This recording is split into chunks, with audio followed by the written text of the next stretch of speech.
What we're doing today is microtrolling. And microtrolling is basically using modified recreational fishing gear to systematically sample juvenile Pacific salmon for sampling or for tagging projects. So what we do is we use recreational downriggers, and we fish multiple lines from those downriggers, sort of like a miniaturized version of a commercial troller. And this allows us to catch juvenile salmon non-lethally. Our equipment, our basic equipment, is Scotty downriggers with 250-pound braided Dacron line on them. And then we fish with standard leaders that have very, very small gear and very, very small hooks. Basic unit of microtrolling gear we call just a leader. And the leader consists of a snubber, and the snubber absorbs some of the shock when a fish bites a hook. So we have a snubber, elastic, and then we have a salmon snap, and that salmon snap connects this to the downrigger line. Then we have approximately 2 to 3 meters of a heavy monofilament that goes from the snubber to a small flasher. And this could be 40 to 60 pound breaking strain monofilament. Then we have a small flasher. So the flashers we prefer to use are these hotspot micro flashers. They're a 5-inch flasher. And this flasher turns and attracts the fish. And then about a half a meter to 1 meter of a lighter monofilament leading to a very small spoon. And this light monofilament could be 12 to 15 pound breaking strain, probably. And then we use very, very small hooks. The primary lures we use are either these size 0 or size 1 Dick Knight spoons. The hooks that come with the Dick Knight spoons are quite large and do a bit too much damage to the fish when they catch them. So we like to replace the hooks. One option is these very small fly tying hooks, size 10 caddis, 2 times heavy, 3 times strong. These are nice hooks. They got a very small barb. One disadvantage is they're a little bit fiddly to put on, and you need one of these tiny little split rings on the spoon to allow you to put these hooks on. Another option is to use a number 10 Gamakatsu hook. So these have a shorter point than the hooks and a finer barb than the hooks that the Dick Knights come with. These are simpler to put on because you just use a pair of pliers and crimp the hook onto the spoon.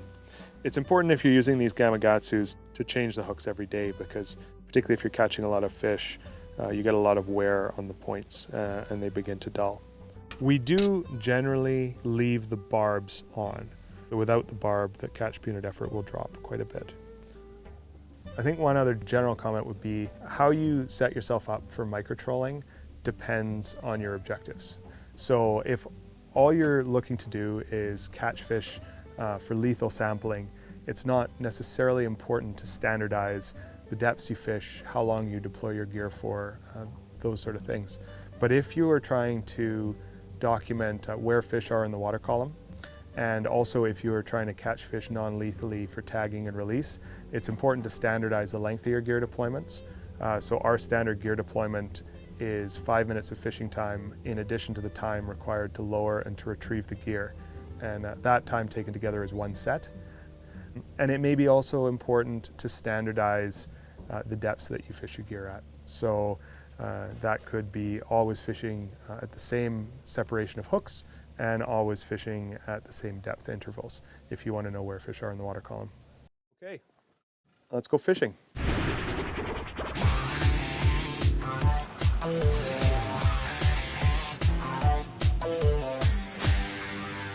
So we use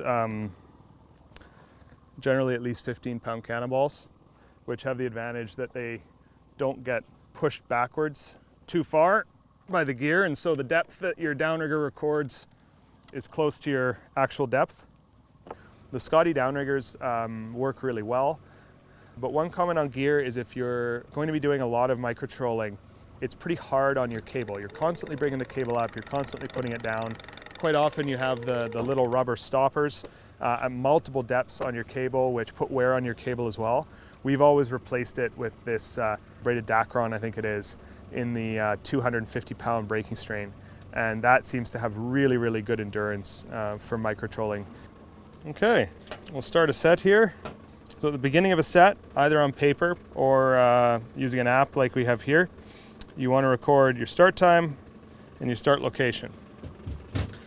And now that indicates the point at which you put your first lure in the water.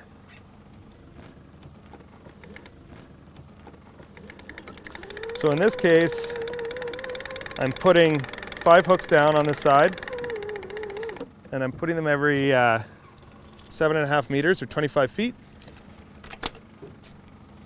And what I record for this set is the depth of the deepest hook, the interval of the hooks, and then how many hooks I put down. And that, at the end of the day, allows me to document the effort at each depth, and I can relate that to the number of fish caught at each depth, and that gives me a catch per unit effort. And you want to do this quickly because that minimizes the time that your gear is fishing at a depth that's not your intended depth, but you also want to drop it at a reasonable pace, because if you drop it too fast on the downrigger, you'll end up tangling. Another comment, I guess, is when it's going up and down, it's important to check on a regular basis the hooks that you're using. Over the course of the day, hooks can become blunt.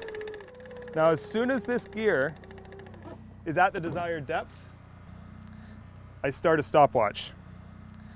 And I'm going to fish at this depth for a timed 5 minutes. I'm then going to retrieve all of this gear, and when the last hook reaches the surface, I'll again record the time and the GPS coordinates. Regulating your speed through the water is a bit of a challenge. Your speed over ground from your chart plotter is not very useful, and the reason for that is you're either going with or against the current. So the most important thing to look at is your cable angle. This is a nice cable angle. It's not straight up and down, but it's not back at 45 degrees. If you're unsure if you're going at the right speed, you can just clip your flasher on, put it down 2 or 3 feet under the surface and look at it spinning. You want it to be spinning at a sort of a regular rate. You don't want it flying around far too fast for the fish to catch, but you also don't want to be going so slowly that the flasher isn't spinning.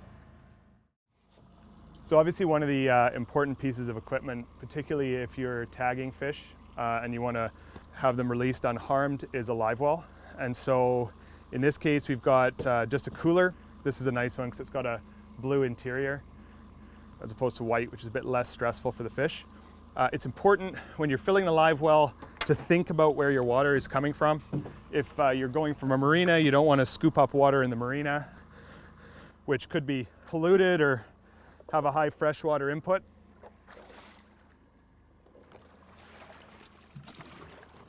You also don't want water from a river plume, for example. The live well water becomes more of an issue in the summer when water temperatures are warm. When water temperatures are warm, you want to keep the live well temperature within 2 degrees of the surface water temperature. But here we've just had some storm activity. We've got good high salinity surface water, which is great. If you are tagging in the summer, one way sometimes to make sure you keep nice cool temperatures in the live well is collect your water from an area where there's some tidal upwelling, and that may be an option, and also to keep it within temperature tolerances using cold blocks. So we have just a little external temperature probe we can use to keep track of the water temperature. Something like that, or just a thermometer, is a good idea. We're keeping it, right now it's at 11.7. And then it's also good to have some aeration in the live well. This is just a little battery powered pump. Another thought with live wells is there's some commercially available products such as Vitalife that are designed to protect the slime coated fish. Using those products in your live well is an option as well. It also can be nice, this live well doesn't have dividers, but it's good to have perforated dividers, and that allows you to keep separate fish that you caught at different depths, because as you're bringing in fish, if you get 4 fish or 5 fish on an individual set, you may want to have dividers so you could fill the live well from left to right, for example, from the shallowest to the deepest hook. Okay, that's 5 minutes. Let's see what we got. As each clip comes up, I'm just manually stopping the downrigger to take it off. And it's a good idea to put these small plastic stops on the line that allow the downrigger to stop automatically at each depth, so you don't have to stand by as it's coming up. There's our first hook. Nothing on there. It's important as you're bringing these hooks in to remember which hook you're on. If you're wanting to document, your catch per unit effort, you want to be able to say which hook you caught a fish on.